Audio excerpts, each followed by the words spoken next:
Shalom, my name is Greg Hirschberg. I live in Georgia currently, born and raised in New York City. 64 years old. When I was a little boy, I was raised in a very Jewish family. I was raised Orthodox, walked to my synagogue every Shabbat, went to Hebrew school 2 days a week. It was pretty austere. My mom sat behind the curtain. My dad wasn't too into it, as I could tell, but he loved my mom, and my mom was Orthodox, so he went along with it. I knew I was a Jew, and there's something special about being a Jew. A Jew isn't just a religion, it's a nationality. When I'd be hanging around with friends and somebody say, I'm Puerto Rican, or I'm Italian, I'd always say I'm Jewish.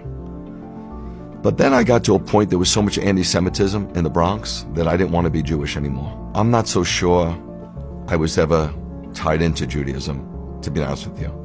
So I got pulled into some Eastern cults. I got very involved in martial arts. Martial arts sometimes is just not a sport, it's a religion.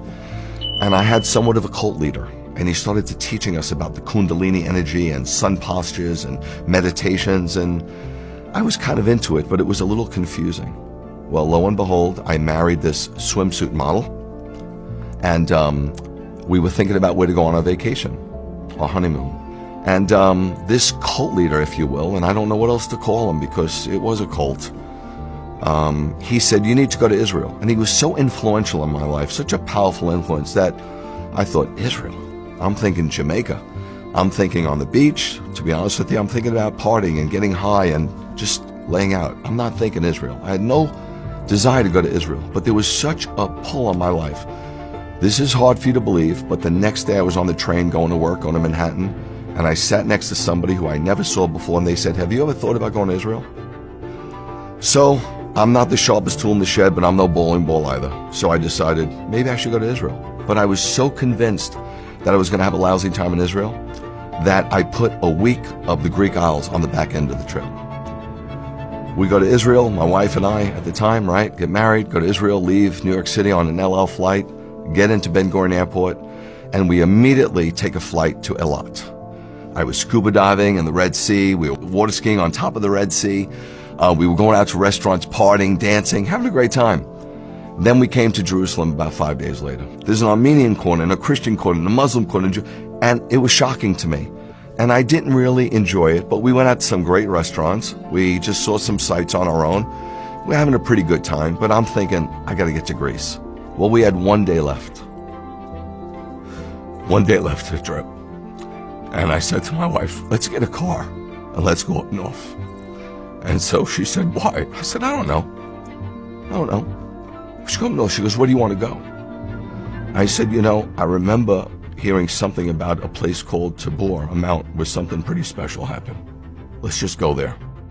So we drove up, and we didn't know where we were going, so there were hitchhikers. It was 1989. So a guy was hitchhiking. And so I took him where he was hitchhiking, and I look over to the left, and I see this mount. And it's very strange, but the mount was calling my name. I felt as if somebody had a rod, and they casted it off the top of that mount, and the hook went into my chest. And as I'm driving up, I got a little exasperated. So in reality, we're looking for this transfiguration mount because something happened there, right? And I get up to the mountain, and I got out of the car, and I ran to this covering, and there was a plaque, and it said the Basilica to the Transfiguration. And I heard a voice, and the voice said, come away and pray with me. But I didn't know how to pray. So I emptied myself and closed my eyes, and I saw a vision.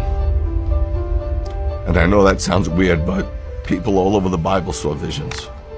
And I went to a trance-like state. And I know that sounds new age, but Balaam went into a trance-like state in the Bible. And others have. And I saw the eastern sky open up. And I saw somebody come out of that eastern sky. And it came down and descended. And his face shone like the sun, and his clothes was white as light. And he pressed himself up against me. And the first thing he said is,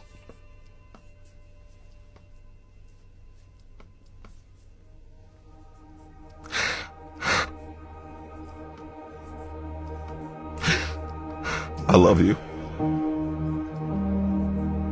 And I remember crying for a really long time. My wife says maybe it was about 20 minutes. And I looked back and it wasn't tears of joy and it wasn't tears of pain. It was like a sanctification. It was like a cleansing. Like all the crap, all the Eastern thought, all the nonsense, all the religion just came out of me. I didn't know anything about the Holy Spirit. I didn't know that God can enter your heart and live in your tabernacle. So I thought God was on the mountain. And I remember talking to God and saying, I'm so sorry. I have to leave. I don't want to leave. But I hope one day I can come back here. 2 kids from the Bronx, punk kids from the Bronx, go to Israel on their honeymoon to party. And we come back born again, saved, knowing Yeshua as our Messiah.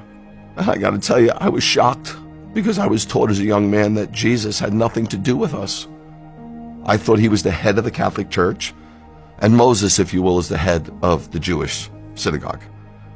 But then I turned over this New Testament expecting to see something really Christian, something hardcore Gentile, and said, this is the genealogy of Yeshua the Messiah, the son of Abraham. I'm like, what? I'm in shock. The son of David. I'm in shock. I'm reading this genealogy and it's purely a Jewish genealogy. I get into the other parts of the gospel and I see he's circumcised on the 8th day like me. His mother goes through purification rites, Tohar, like my mom. He has a Pinyan Haben dedicated, like I was. Man, I can't believe it. So to this day, when they say to me, you know, Rabbi Greg, Jesus was Jewish, I'm like, what's with the past tense? It doesn't matter, but that's a fact. And the crazy thing is, I was secular, right? How did Jesus, the head of the church, bring me back to my Judaism? So if you believe in Yeshua, you don't become less Jewish, you kind of become more Jewish. Jesus never gave up being Jewish. He's born a Jew. He was raised a Jew. He was Torah observant. He died a Jew. He was buried a Jew. He rose a Jew. He ascended a Jew. And he's coming back as a Jew. I never look back. I'm so thankful for what God has done for me. I feel so free. I feel so alive more than I've ever felt. And you get to a place, man, when you meet Yeshua, where he becomes enough. And I'm here to tell you, if God isn't enough, nothing will be enough. You'll search and search and search the world over. You'll go from one high to the next. You'll go from one thing to the next. But when you meet him, all bets are off. It's done. The search is over.